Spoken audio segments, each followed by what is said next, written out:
Bonjour, bonsoir et bienvenue à toi dans ce nouvel épisode du CHAP, le podcast découvert des artisans engagés du futur, réalisé par le Chapiteau à Marseille. Aujourd'hui, nous recevons Coco et Sarah de chez Manifesto 21, un journal en ligne publié entre Paris et Marseille. Manifesto est le genre de pure player du futur qui défend des valeurs fortes telles que l'inclusivité, la cause LGBT+, le féminisme et bien d'autres combats. Avant de nous raconter l'aventure de Manifesto, pouvez-vous nous dire ce qu'est un pure player et pourquoi avoir fait le choix du digital ? Moi, je vais être honnête, j'ai jamais trop compris ce que c'est un pure player, mais je peux expliquer pourquoi on a choisi le format digital. J'imagine que c'est un média qui influence sur Internet, quoi. Simplement, le digital, c'est un format qui est low cost et qui permet à des personnes qui n'ont pas forcément de moyens et qui n'ont pas forcément accès à des rédactions de magazines papier ou de magazines institutionnels, de pouvoir quand même s'exprimer. Et aussi, en 2014, quand on a créé Manifesto, sur Internet, on trouvait qu'il y avait peu de formats finalement assez constructifs. Il y avait beaucoup cette mode de mini-vidéos, de mini-posts Facebook qui devaient faire un max de likes, mais avec très peu de contenu. Et nous, on avait plus envie de lire des longs papiers et d'apporter une qualité sur Internet, de se dire la qualité n'est pas juste une prérogative du papier.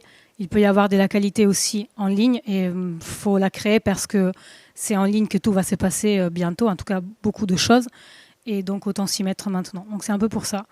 Et puis aussi, peut-être que Internet permet de relayer plus rapidement des informations, de les infiltrer auprès de publics assez invisibles, comme les publics LGBT, féministes. Toute une série d'audiences qui ne sont jamais ciblées par les autres médias en fait. Voilà. Ok, je trouve que c'est plutôt bien résumé. Alors peut-être avant de rentrer dans le vif du sujet, peut-être que vous pouvez nous dire deux petits mots sur vous. Qui êtes-vous ? D'où venez-vous ? Que faites-vous dans la vie ? Alors moi c'est Sarah du coup, j'ai pas participé à fonder Manifesto 21, je les ai rejoints en 2017, moi je suis journaliste indépendante du coup à la base et ça me plaisait de rejoindre un collectif associatif qui a une liberté de ton et donc j'ai commencé à écrire pour Manifesto à ce moment-là. Et j'étais à Paris à l'époque. Je me suis installée là à Marseille il y a à peu près 2 ans et quelques, presque 3. Et en fait, c'est ici à Marseille que j'ai eu envie encore plus d'écrire pour Manifesto parce que j'ai trouvé qu'il y avait vraiment une scène culturelle hyper riche et qui était très maltraitée par les médias traditionnels, je trouvais. Et du coup, de là, je me suis impliquée davantage et du coup, j'ai la chance depuis 1 an et quelques d'être vice-rédac chef aussi de Manifesto et d'avoir contribué un peu à développer la rédaction à Marseille. Donc il y a une équipe un peu à Paris, un peu à Marseille, un peu partout. Et voilà ce que je suis actuellement. Et à côté, comme je suis une journaliste précaire comme tant d'autres, je cumule aussi un boulot d'assistante d'éducation et je mixe comme DJ depuis peu. Voilà, à peu près. Mais comment as-tu le temps pour tout ça ? Même moi, je sais pas. Et toi, Coco ? Moi, je m'appelle Costanza, donc je viens d'Italie. Je suis en France depuis une dizaine d'années. Et Manifesto 21, c'était mon projet de fin d'études à Sciences Po Rennes. Donc, il a été fondé par moi et 2 autres personnes qui ne sont plus dedans. Et après, il y avait Apolline qui était vraiment dans la rédaction originaire et qui est aujourd'hui rédac chef du média. Je suis journaliste indépendante aussi depuis 3 ou 4 ans. Et je viens d'arriver à Marseille. En fait, je suis arrivée cet été par amour. Et j'ai aménagé ici aussi parce que effectivement J'avais découvert la ville l'année dernière quand on avait fait l'événement aux voitures 14 grâce à Sarah. Et en fait, c'est par le prisme de Sarah que j'ai commencé à connaître la ville. Et je m'y suis plu. Et voilà, c'est pour ça que j'ai déménagé, donc pour des raisons personnelles, mais aussi parce que je trouve qu'il se passe des choses très stimulantes et qui ressemblent aussi à ce qui se passe chez moi en Italie par moment. Donc ça m'a plu. En tout cas, ce sont de belles histoires qui vous ont amené à Marseille. Mais pour en revenir un peu plus sur le sujet qui nous mène tous aujourd'hui ici présents, pourquoi ce nom, Manifesto 21 ? En vrai, je sais pas. Enfin, si, en fait, moi je voulais un mot italien parce que je voulais quand même qu'il y ait cette culture qui émerge quand même de ce média. Et Manifesto est une revue communiste des années 70, très connue en Italie. C'est un journal qui existe encore. Et la gauche italienne, dans les années 70, était très forte. Enfin, il y avait des choses très intéressantes qui se faisaient. Et même si je ne suis pas du tout une fanatique de ce journal Manifesto, je ne sais pas pourquoi, mais ce mot, à un moment donné, il m'a parlé. Et je le trouvais aussi... c'est un mot simple, hyper utilisé, un peu prétentieux peut-être, mais qui en même temps est simple, quoi. Enfin, c'est une revue, c'est un manifeste, c'est un, je sais pas, un courrier, quoi. Enfin, c'est ce que c'est, quoi. Et 21 parce que j'avais 21 ans à l'époque, ainsi que les personnes avec qui j'ai fondé le média. Voilà. Mais c'est une bonne raison. Hein. Il y a pas mal de médias comme ça qui se construisent avec des années ou des entreprises. Et au moins, ça fige le sujet à un moment où tu l'as créé. Donc, c'est une très bonne raison. Alors aujourd'hui, le magazine traite de nombreux sujets d'actu qui font souvent débat justement et attisent la curiosité. Est-ce que pour autant vous avez une ligne éditoriale ?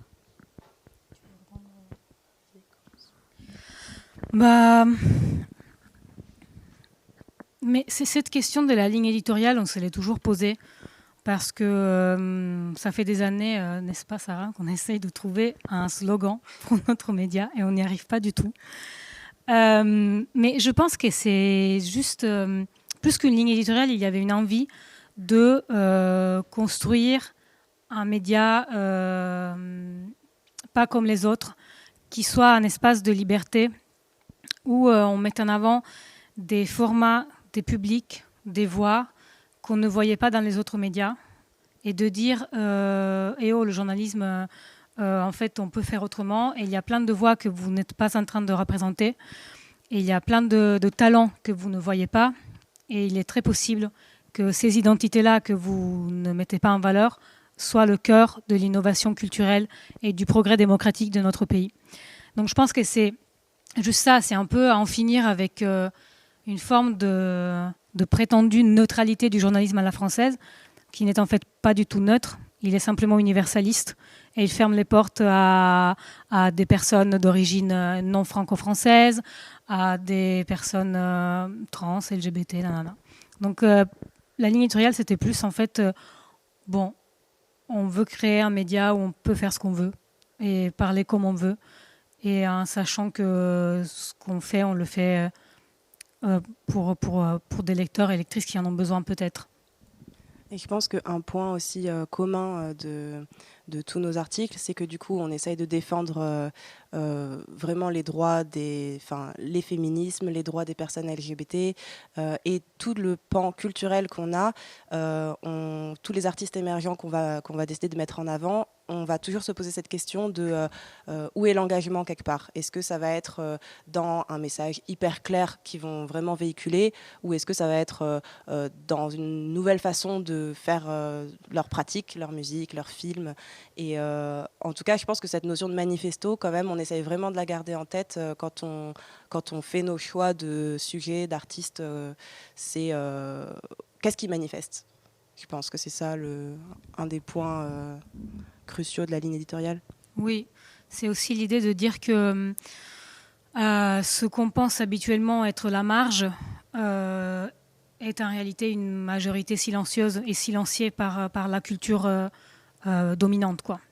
Donc c'est important, je pense, qu'on se rende compte que les médias, un pays où il y a des bons médias, un pays où les médias sont pluriels est un pays qui potentiellement est un pays démocratique. Et si vous y réfléchissez 2 secondes, si on regarde en France, les médias se ressemblent tous beaucoup trop. Oui, on dit médias de droite, médias de gauche, mais en fait, dans les représentations véhiculées, tout est très lisse, quoi. Donc on n'arrive pas à résoudre des tensions sociales qui sont là et que la culture, les médias, l'éducation peuvent peut-être en partie résoudre. Alors je trouve ça plutôt assez juste ce que vous nous racontez, mais je vais essayer de garder ma neutralité, puisque c'est moi qui vous interviewe. Est-ce qu'aujourd'hui vous arrivez à savoir combien il y a de lecteurs sur votre magazine?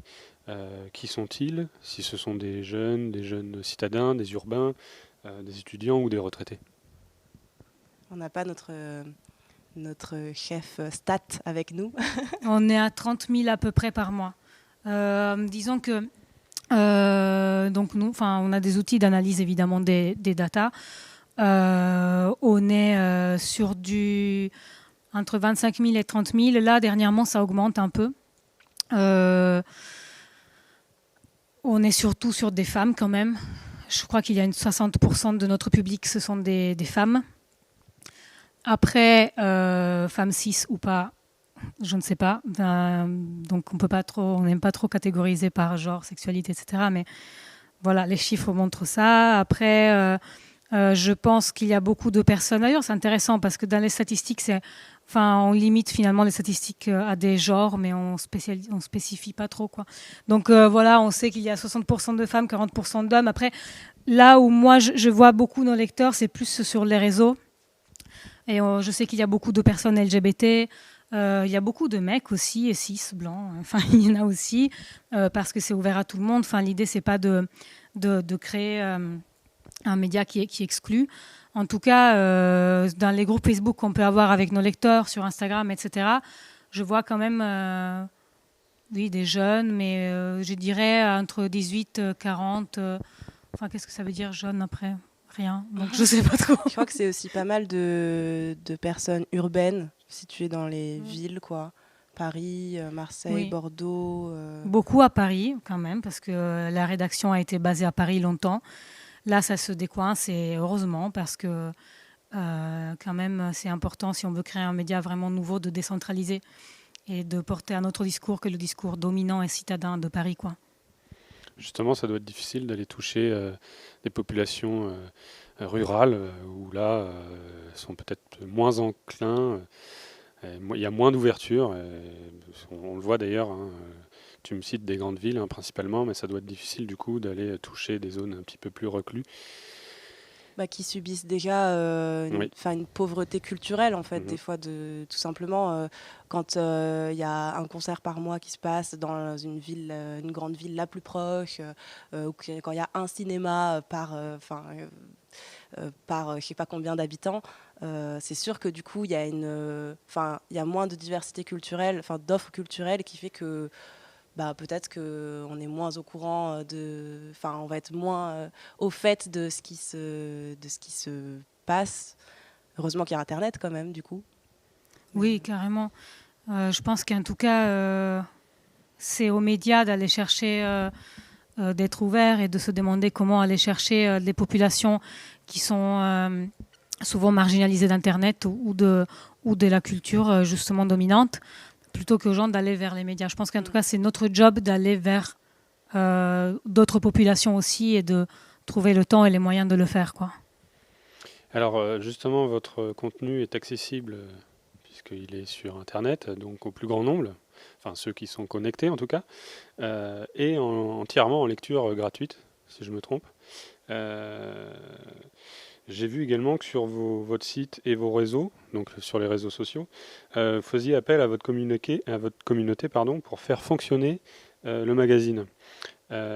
Concrètement, aujourd'hui, est-ce que vous avez droit à des financements? Comment vous financez autrement? Est-ce que ça provient uniquement de la communauté? C'est depuis pas si longtemps qu'on a lancé la campagne de dons à destination de la communauté de lecteurs et lectrices depuis cet hiver, parce qu'on a justement là maintenant envie de développer plus le média et de véhiculer un peu plus cette idée que oui, du contenu de qualité, ça doit être rémunéré. Enfin, en tout cas, il faut pouvoir rémunérer les personnes qui font ce travail-là. Parce que les contenus gratuits en ligne, c'est bien, mais on a l'impression que des fois le public s'habitue trop à ça et du coup ne valorise pas forcément le travail qu'il y a derrière. Donc ça, voilà, on a essayé de mettre ça en place depuis cette année, mais sinon, en termes de financement, on fait surtout appel à des partenariats. Là, je te laisse parler de ça peut-être plus. Oui, en fait, c'est marrant parce qu'on en parlait pile ce matin. Mais en fait, c'est oui, là qu'on commence à avoir des partenariats qui effectivement nous permettent de vivre un peu de notre travail, de commencer à rémunérer un peu notre travail. Mais ça a été dur parce que là, Manifesto, il faut quand même préciser qu'on en est presque à sa 7e année. Et toujours bénévole. Toujours bénévole. C'est au bout de 7 ans que ce projet commence vraiment à avoir une trésorerie à peu près régulière. Et ça, c'est chouette. Et en même temps, ça ne devrait pas être comme ça.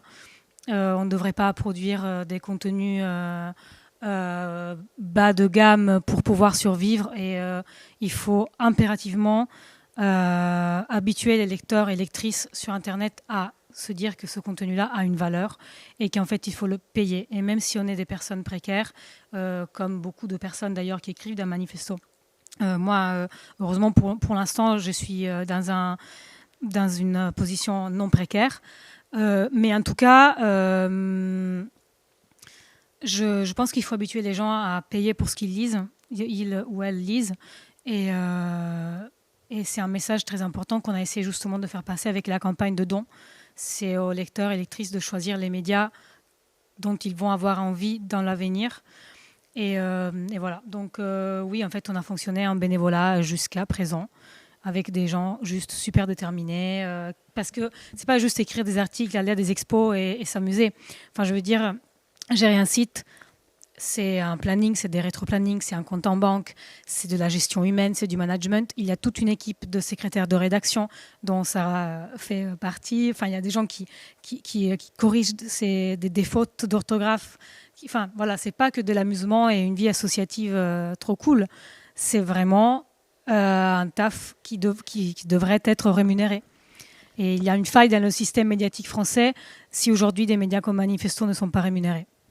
Parce qu'on est là, on est quasiment tous dans l'équipe à avoir d'autres boulots à côté, quoi, pour vivre et manger.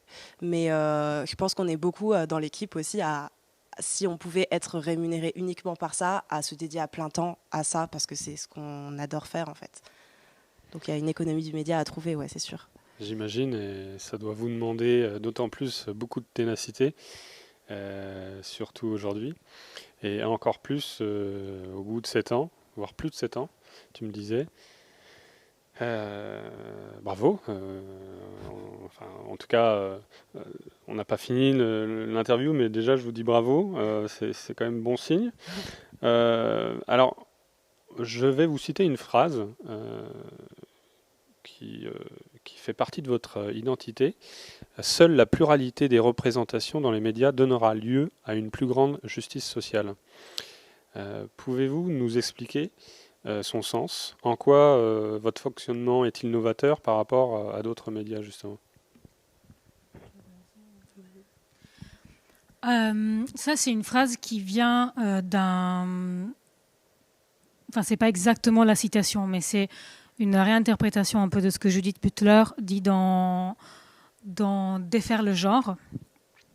Elle parle pas de médias, mais en fait, cette lecture m'avait frappée parce que Judith Butler parle de sociétés occidentales où il y a des vies mutilées, c'est-à-dire toute une série de personnes qui, à l'heure actuelle, vivent leur vie à moitié parce qu'elles n'ont pas les mêmes droits qu'une classe dominante.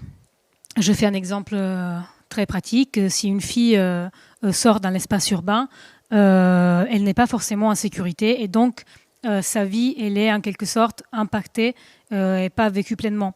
Si un mec trans se balade dans la rue ou pas dans la rue ou alors sur les réseaux et il subit une oppression, sa vie est vécue à moitié. Et en plus, elle est vécue à moitié parce que potentiellement, ces gens n'auront pas accès à des droits, je sais pas, comme la PMA, pour citer un truc d'actualité, quoi. Donc, on est dans des sociétés qui jugent que certaines vies sont moins importantes, qui jugent que certaines vies ne sont pas vraiment des vies humaines. Et c'est une forme de discrimination et de racisme qui est très ancrée dans les sociétés occidentales. Et en fait, sur ça, voilà, seulement la pluralité des médias peut faire en sorte que ces vies soient reconnues à leur juste valeur et que tout le monde puisse en fait accéder aux mêmes droits. Sauf qu'après, il faut que certains renoncent à leurs droits. Mais en gros, c'est ça le sens, quoi. Et il y a un livre qui s'appelle Le génie lesbien, qui a été écrit par Alice Coffin, qui est une journaliste et qui est l'une des fondatrices de l'association des journalistes LGBT, qui dit justement que en fait, on ne peut pas vraiment être en démocratie quand la pluralité des médias est annihilée du fait du mythe de la neutralité. Qui, comme j'ai dit tout à l'heure, la neutralité en France, c'est en fait le point de vue qu'on apprend dans les écoles de journalisme, c'est-à-dire le point de vue d'une élite blanche, dominante, qui a fait Sciences Po ou je ne sais pas quelle autre école, quoi. Et ça, c'est pas de la pluralité. C'est juste une fausse neutralité. Voilà, en gros, la phrase, elle veut dire ça, plus ou moins. Tu veux rajouter peut-être des trucs ? Non, je pense que tu as un peu fait le tour. Hein. Je pense que tout simplement, la société française aujourd'hui, c'est pas que des hommes cis blancs hétéros, c'est plein d'autres populations, d'autres façons de vivre son genre, sa sexualité, ses idées. Et en fait, on aspire à représenter, alors pas à représenter comme si on parlait au nom de toutes ces différentes communautés, mais simplement voir des choses différentes que cette vision dominante qu'on a l'habitude de voir et d'entendre. Ça permettra on essaye de faire en sorte que ce soit que les idées, les mots, les paroles de plein de gens différents soient entendus, et peut-être que ça permettra enfin de, je sais pas, avoir une vision un peu plus large de ce que c'est la société aujourd'hui, quoi.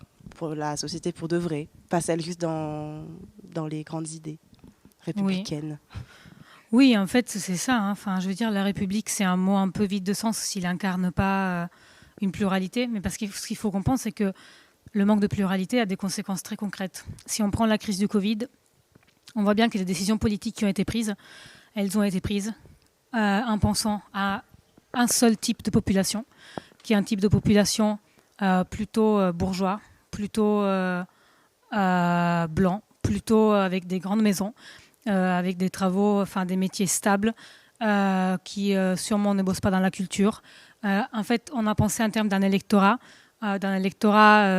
qui plaît particulièrement à Macron, mais en fait, dans les décisions politiques qui ont été prises pendant la crise du Covid, à aucun moment on a compris, par exemple, l'importance de garder ouverts les lieux associatifs LGBT, parce qu'il y a des personnes LGBT qui se font tabasser à la maison, par exemple. On n'a pas compris toute une série de choses parce qu'il n'y a pas de pluralité et que les médias ne racontent qu'une seule histoire. Si la crise du Covid était racontée par une jeune personne LGBT, je pense qu'elle n'aurait pas le même récit que les personnes qui aujourd'hui sont protégées par cette crise. Et en fait, c'est ça, le manque de pluralité détruit des vies. C'est pas juste oh mon Dieu, on n'est pas représenté, c'est chiant. C'est qu'en fait, on peut pas vivre. Enfin, on est en danger, quoi. Il y a des femmes qui se font battre, il y a des gens fortement précarisés par cette crise, et c'est pas possible de continuer à les précariser. On n'a pas du tout pensé au milieu culturel. On comprend toujours pas pourquoi les cinémas ou certains lieux culturels ne peuvent pas rester ouverts et les centres commerciaux jusqu'à il y a peu de temps l'été. Enfin voilà, c'est ça le manque de pluralité. Il mène à des trucs très concrets de ce type-là en fait. Et puis surtout, il y a un truc qui est triste en fait dans l'idée de républicaine de il faut pas regarder le sexe, les couleurs, tout le monde est citoyen, citoyenne. Mais c'est hyper beau dans l'idée. On aimerait bien qu'en fait, on interagisse tous les uns avec les autres comme des êtres humains. Mais sauf que la réalité de la société aujourd'hui, c'est encore loin d'être cette idée-là. Et qu'en fait, quand on interagit avec quelqu'un d'autre, mine de rien, le fait que je sois une femme, ça entre en compte dans l'interaction. Le fait que je sois racisée ou non, ça entre en compte. Le fait que je sois queer ou non, ça entre en compte. Et en fait, ça fait que la réalité vécue des personnes, elle n'est pas celle juste d'un citoyen ou d'une citoyenne de la République. Donc il est temps d'en finir vraiment avec cette idée, quoi. Alors on arrive déjà à la fin, j'en suis navré, mais qu'est-ce qu'on peut vous souhaiter pour 2021 ? Moi, je vais être ultra pragmatique, de pouvoir continuer, en tout cas déjà commencer à rémunérer des piges.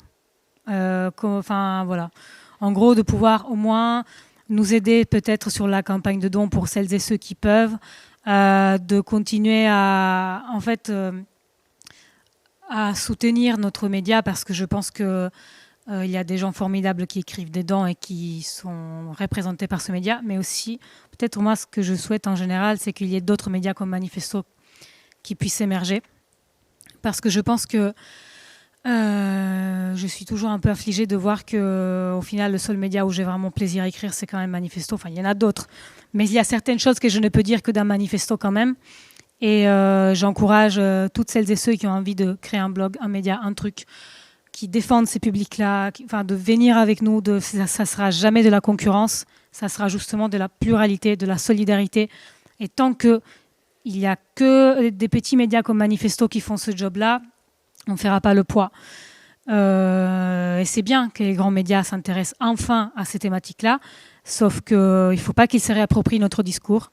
Il ne faut pas que soudainement les grands médias papier se rendent compte, oups, en fait, les LGBT, l'espace safe, tout ça, ça existe, on va se réapproprier ces sujets. Il faut que d'autres médias émergent, que les rédactions se renouvellent.